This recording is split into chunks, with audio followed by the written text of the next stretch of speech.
दोस्तों नमस्कार, मैं हूं संतोष श्रीवास्तव। दोस्तों आज मैं आपको एक ऐसे कलाकार को से मिलाना चाहता हूं जिसने अपने बलबूते पे भोजपुरी इंडस्ट्री में एक बड़ा नाम कमाया है और आज भी जहां खड़े रहते हैं वहीं से लाइन शुरू होती है। तो ऐसे हमारे बीच में एक कलाकार मौजूद हैं, हमारे घर पे आए हुए हैं, हमारे बहुत अच्छे दोस्त हैं और कॉमेडी किंग सीपी भट्ट साहब। आप सभी देवतुल दर्शकों को सीपी भट्ट का प्रणाम नमस्कार। ये इनका बड़प्पन है कि हमें इस तरह कर रहे हैं। ये मैं इनके बारे में बता दूं कि ये भोजपुरी के दूसरे दौर के सबसे बड़े कॉमेडियन। शायद जब भोजपुरी हम लोगों ने देखना शुरू किया तो उस समय कॉमेडी के रूप में अगर पहली बार किसी को देखा, इनको देखा, तो ये उसके बाद जो भी लोग आए उस फिल्म के बाद आए, तो बड़ा अच्छा लग रहा है इनके साथ आके। इनके पग चिन्हों पर चल रहे हैं हम लोग और काफी कुछ सीखने का मौका मिलता है। दोस्त तो हैं लेकिन एक वर्कशॉप हो जाता है इनके साथ रह के। ये तो इनका भी बड़प्पन है, मैं इसको कह सकता हूँ। और भट्ट साहब से मैं जानना चाहता हूँ कि इनकी फिल्मों का कैरियर, आपका फिल्मों की शुरुआत भोजपुरी फिल्मों में कैसे आप आए और अब तक आपने करीब 400 से ज़्यादा मूवी आप कर चुके हैं, तो आपका क्या एक्सपीरियंस रहा, थोड़ा हमारे दर्शकों को बताइए। देखिए क्या है कि एक कहावत है कि जहाँ चाह वहाँ राह। अगर आपके अंदर दृढ़ संकल्प है, जुनून है, आपके अंदर ये पॉजिटिव चीज़ है कि मुझे करना है लाइफ में, तो वो सारी चीज़ें आपको मिल जाएंगी। ईश्वर ने मुझे सामान काटी का बनाया था, छोटा बना दिया, मोटा बना दिया, सर पे बाल का नाक चपटी कर दिया, छोटा कर दिया, पेट निकाल दिया, सिर पे बाल दे दिए, सारी चीज़ें नेगेटिव। चाहता तो गोरा कर सकता था, थोड़ा सा लंबा कर देता, नाक लंबी कर देता, आँख बड़ी कर देता, कुछ तो अच्छा कर देता, लेकिन हमने अपने आप कॉमेडियन बना दिया। तो सारे चीज़ें थी वो हमारी पॉजिटिव चीज़ें बन गई। हर इंसान के पास कुछ ऐसी चीज़ें होती हैं, उसकी होती है अपने आप को बेचने की। आप गंदा पानी भी कम से कम आग बुझाने के काम आता है। बंद घड़ी भी 2 बार दिन में से एक टाइम देती है, सुबह एक बार शाम। तो कोई व्यक्ति बिल्कुल बेकार व्यक्ति नहीं होता। आप अपनी चीज़ों को समझिए, मैं क्या कर सकता हूँ, तो उन चीज़ों को समझा नहीं है, मैं अच्छा कर सकता हूँ, ऐसी बात नहीं है। तो पिताजी भी हमारे रंगमंच से थे, भाई भी रंगमंच से थे, तो ये बोल दीजिए कि एक जेनेटिक समस्या हो गई है और खानदानी रोग है। मैंने सुना है आपके भाई वही सब एक्टर ही हैं। हाँ, वो मतलब वो नौकरी भी करते हैं, उनका मतलब रेलवे में जॉब है, पिताजी का भी रेलवे में जॉब था, और मैं फुल टाइम एक्टर हूँ। मैं तो देखा हूँ, इनके सारे भाइयों से मिला हूँ और अपने भाइयों में सबसे दुबले भाई हैं। हाँ, सबसे दुबले हैं, सबसे दुबले भाई है। हाँ। और जैसा कि दुबले से एक बात बताइए, आपने एक फिल्म देखी होगी हम लोग का साजन चल ससुराल। तो भैया हमको बोलते हैं कि ये पेट कैसे किसी को इम्प्रेस करो, कैसे पता होगी लड़की अगर पेट निकला रहेगा। तो हम लोग बोलते हैं कि भैया अपने अंदाज जाएंगे कि आप बोलते हैं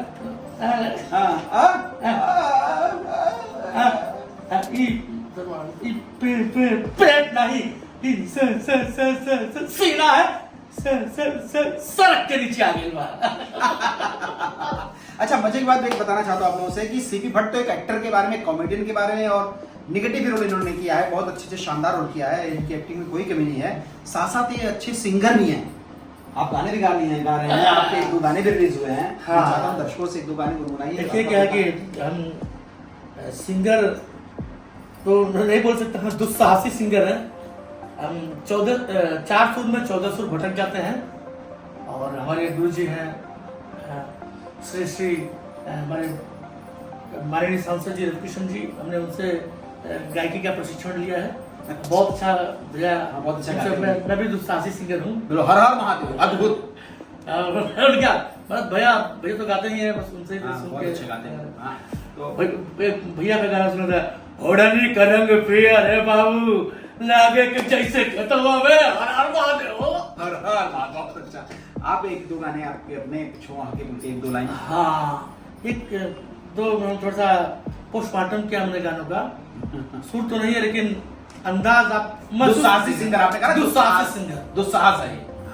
तुहरा से हम लव यू करीला फाड़ के दे दी करे जाके, अरे तुहरा से हम लव यू करीला फाड़ के दे दी करे जाके, अब बांध के रखी है दुपट्टा में, गड़ा में फेंक दिया ले जाके। नया खोज करी, ट्राई हर रोज करी, और गूगल से पूछी कि कैसे प्रपोज करी। अब कह देबू तो हाँ तू से शादी रचवाई ले, कह देबू ना तू से राखी बनवाई ले, दिल पे ईटा पाथर रख के समझा ले हम भेजा के, अब बांध के रखी है दुपट्टा में, चाहे गला में फेंक दिया। ले जाके देखिए आप लोग कितना अच्छा उन्होंने रैप गाया भोजपुरी में रैप गाया भोजपुरी में। और भट्ट साहब इसके पे एक और उनका गाना आने वाला है। एक लाइन में उसकी, हाँ एक है, और लोग जैसे कि हम लोग जबरदस्ती के गायक भी हैं, और इस कदकाठी पे अब कोई पटता, लड़कियां पटती तो है नहीं, फिर भी उनको कैसे जबरदस्ती पटाते हैं लोग। कैसे? बाबू बाबू बोल के सट जेबू का हो, कोरा हमरा लिपट जेबू का हो, आई लव यू बोला तो पट जेबू का हो, बॉडी में थोड़ा मोटा हूँ, दिल का थोड़ा खोटा हूँ, लड़कियों के मामले में बेपेदी रोटा हूँ, है हमरे दिल के बगिया में भटक जेबू का हो, आई लव यू बोला तो पट जेबू का हो। ये जल्दी गाना आप लोगों को देखने को मिलेगा। और आप देख रहे हैं हमारा यूट्यूब चैनल है एक्टर संतोष श्रीवास्तव ऑफिशियल, जिसको देख रहे हैं। एक लास्ट क्वेश्चन जाते जाते मैं पूछना चाहता हूँ भट्ट साहब से कि सिनेमा हो रहा है, गायकी हो रही है, साथ साथ में आपका राजनीतिक भी कैरियर शुरू हो रहा है, तो राजनीति कैसे कर रहे हैं, क्या अपने क्षेत्र में नौकरी कर रहे हैं अपने सोसाइटी के माध्यम से? कौन सी सोसाइटी का नाम है, क्या है, कैसे? देखिए क्या है कि अभी एक जीवन है, हम जब आदमी पैदा होता है तो समाज के प्रति, देश के प्रति, अपने बच्चों के प्रति, परिवार के प्रति एक कर्तव्य होता है, उसी कर्तव्य पर निर्भर कर रहा है। तो हमारी एक संस्था है सहयोग वेलफेयर सोसाइटी, उसके माध्यम से भी करते हैं। और शादी लोगों का ऑपरेशन, निःशुल्क आंखों का ऑपरेशन होती है, जिनका वृक्षारोपण कई तरह होता है। और पॉलिटिक्स पहले लोग कहते थे यार कि यार गंदी चीज़ नहीं जाना चाहिए, लेकिन थोड़ा सा बड़ा हुआ, बड़ा मतलब मुझे थोड़ा सा चौड़ा हुआ, तो मुझे ऐसा लगा कि यार पॉलिटिक्स में तो लोग कह रहे हैं बुरा चीज़ है, तो मैं थोड़ा सा उसका जब सोचा, उसके बारे में अध्ययन किया, पता चला कि जब अच्छे लोग नहीं जाएंगे तो ऑटोमेटिक उसमें बुरे लोग ही रहेंगे, अपराधी रहेंगे, रेपिस्ट रहेंगे, मर्डर रहेंगे। तो हम अच्छे लोग जाएंगे तब ना चीज़ होंगी। कोई पॉलिटिक्स बुरा नहीं है, और निसंदेह मैं पॉलिटिक्स में भी संगठन से जुड़ा हूँ, काम कर रहा हूँ, आगे भी करूँगा। और हमारे संगठन का आदेश रहा तो मैं चुनाव भी लड़ूंगा। फिलहाल अभी संगठन को मजबूत करने में लगा हूँ। बिल्कुल, हम लोग की यही दुआएं हैं, हम लोग की यही आशीर्वाद है, या वो कर लीजिए। और बिल्कुल बिल्कुल एक राजनीति कह रहे अच्छा और आपका भी, अब ये भी बोल गए क्योंकि मतलब कि भाई साहब भी हमारे काफी, मतलब कि काफी कई 100 फिल्में किए होंगे, और जिसमें कम से कम 100-150 फिल्में तो हम लोग साथ में किए हैं। और अधिकतर फिल्में हम लोग की सुपर डुपर हिट रही है, जिसमें हम दोनों रहे हैं, सीपी भट्ट, संतोष श्रीवास्तव फिर फिल्म हिट। तो ये मतलब ये चला है, तो मैक्सिमम फिल्में हिट हुई हैं। तो और इनका भी, भैया का भी संगठन है, और आजमगढ़ महोत्सव कराते रहते हैं बराबर, और समाज के हर वर्ग, हर तबके का सहयोग करते रहते हैं। अभी एक हमारे आजमगढ़ में हमारे सांसद हैं माननीय दिनेश लाल यादव जी, उनका प्रतिनिधित्व करते हैं, उनकी एक टीम लेके चलते हैं। किसी तरह की कोई आवश्यकता हो तो हमारे गोरखपुर में के लोग हमसे मिले, उनकी भांजी को कैंसर हो गया था, तो उनसे मिला कि थोड़ी दिक्कत है और पैसे नहीं है, और भांजी हमारी कम एज की है, शादी नहीं है, एक्सपायर हो जाएगी। तो हमने भाई साहब से कहा, तो उन्होंने तत्काल ये मतलब इतना जल्दी हम तो सोच नहीं सकते थे कोई करा सकता है, और उसका सब कागज पत्र मेंटेन करा के, दिनेश जी से साइन करवा के, उसके खाते में पूरा पैसा ट्रांसफर हो गया हॉस्पिटल में। आज वो लड़की का इलाज चल रहा है, स्वस्थ है, और इसके लिए मैं बहुत बहुत धन्यवाद देना चाहूँगा आपको। और बादशाह, आप इस माध्यम सांसद जी को धन्यवाद। हाँ, जी को मैं अपने बड़े भाई बोल सकते हैं, हमारे हीरो बोल सकते हैं दिनेश लाल यादव जी, मैं हाथ जोड़ के बहुत बहुत तहे दिल से शुक्रिया अदा करना चाहता हूँ, धन्यवाद देना चाहता हूँ कि आपके माध्यम से एक आपके ही जिले की, हमारे के अनुसार जिनको सहयोग मिला, वो बच्ची आज बहुत स्वस्थ है, सही है, इसके लिए आपका बहुत बहुत धन्यवाद। एक सोशल गार्ड के रूप में उभर के आए आप, एक भगवान होता है जो सबके अच्छा करता है, आज उस बच्चे के लिए आप हैं, किसी डॉक्टर के लिए, जो डॉक्टर भी होता है किसी गॉड, इसके लिए आपका बहुत बहुत धन्यवाद। भट्ट साहब, मैं आपको बताना चाहता हूँ, इस चैनल के माध्यम से जनता को बताना चाहता हूँ, लोगों को बताना चाहता हूँ कि आजमगढ़ में जब से निरवा जी ने यहाँ सांसद बने हैं, वो सांसद अपने आप को नहीं कहते, वो कहते मैं यहाँ का सेवक हूँ, मैं आजमगढ़ का सेवक हूँ। लिखते भी हैं कि आजमगढ़ का सेवक, आप लोगों का निरहुआ। अब तक 5 करोड़ रुपए से ज्यादा धनराशि माननीय मुख्यमंत्री जी के सहयोग से और माननीय प्रधानमंत्री जी के सहयोग से यहाँ के आजमगढ़ के मरीजों को दिया जा चुका है। ये थे। अब एक चीज और बताना भूल गए, कोरोना काल में जब मैं मुंबई में फंसा हुआ था, तो हम तो मान लीजिए फंसे हुए थे, लेकिन संतोष भैया के माध्यम से, दिनेश जी के माध्यम से कई 100 परिवारों को वो लिस्ट भेजते थे कि हमको इतना राशन चाहिए, 2000, 2500, 5000 जो भी उनका होता था, हमको 10,000 की आवश्यकता है। ये से फोन भी कह देता था। हाँ, यहाँ से फोन पे करते थे। उन लोग को मैं जानता नहीं हूँ, आज तक उनका शायद नाम भी नहीं जानता हूँ, वो उन लोग को याद होगा। तो वो एक तरीके से समाज सेवक तो है, लेकिन हम लोग के लिए जननायक हैं। बिल्कुल जननायक है, जननायक बोल सकते हैं।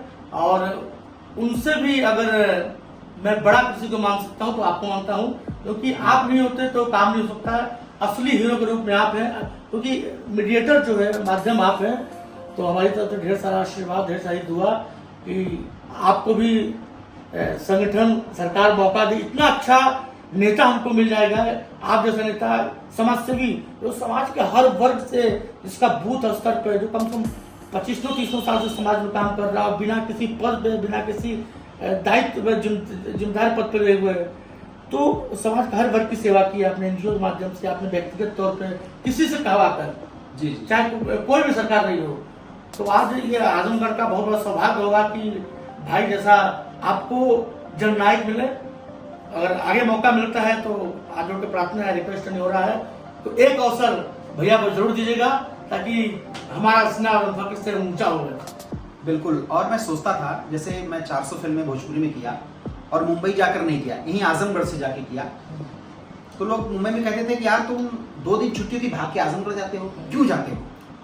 अब मुझे इसका जवाब मिला, जब दिनेश जी यहाँ से चुनाव लड़े तब मुझे लगा वो मैं तो फील्ड तैयार करने जा रहा था। बिल्कुल, वो जानते क्या, कोई चीज अच्छी होनी होती है ना, तो प्रकृति है आपके हिसाब से, आपका अकॉर्डिंग सब चीजें मैनेज करती है। तो वो दिनेश जी को जीतना था, तो वो ईश्वर ने आपके अंदर विचार की, बेटा जाओ जाओ आप तैयार अपना अपना तैयारी करो और यहाँ से जननायक भेजा जाएगा। तो आपने बहुत अच्छा प्लेटफॉर्म तैयार किया और दिनेश जी आए और यहाँ से विजयी हो गए। बिल्कुल बिल्कुल।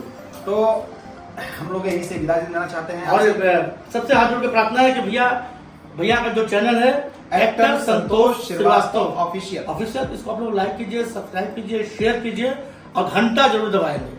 घंटा दबा देंगे तो आपको नोटिफिकेशन मिलेगा कि इन्होंने, संतोष श्रीवास्तव एक्टर ने कौन सा नया वीडियो अपडेट किया है। ये घंटा दबाएंगे तब पता चलेगा, और घंटा में पता चलेगा। बिल्कुल। थैंक यू, धन्यवाद, नमस्कार। नमस्कार, नमस्ते।